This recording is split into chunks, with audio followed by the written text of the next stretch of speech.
Matul il-jum tas-Sibt, l-Eċċellenza tagħha l-President ta' Malta Miriam Spiteri de Bono laqad grupp ta' sewwieqa tal-muturi fil-Palazz ta' San Anton li qegħdin jieħdu sehem f'attività bil-muturi bħala parti mill-50 sena anniversarju minn meta Malta saret Repubblika.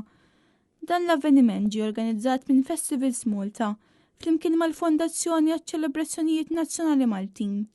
Net News kien preżenti għal dan l-avveniment u tkellem ma' Giacomo Agostini li huwa ex-sewwieqa tal-MotoGP u li rebaħ il-15 kampjonat dinji tal-MotoGP. It's important because I think it's important for the people who love motorcycle, and there's a lot of people in Italy and Malta and everywhere love motorcycle. So it's nice to have this meeting to meeting all the people like motorbike, and today is fantastic. There's many people coming and it's very nice for everybody.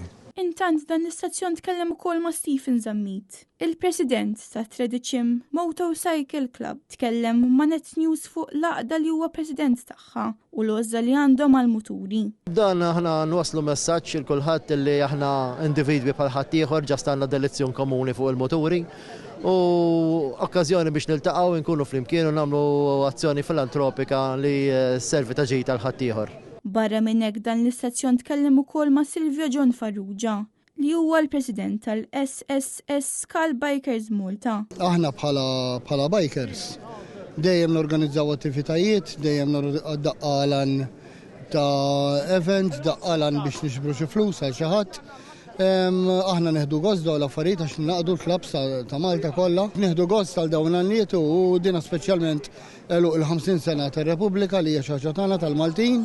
U bħal speċi nifirħu iktar biha. Il-President tal-SSS Skal Bikers Malta tkellem ukoll fuq laqda li huwa l-President tagħha u fuq l-importanza li għandhom avvenimenti bħal dawn għal passjoni tagħhom lejn il-muturi. Preżenti għal din l-attività kien hemm ukoll ammont kbir ta' nisa blan komuni għall-imħabba tagħhom lejn il-muturi.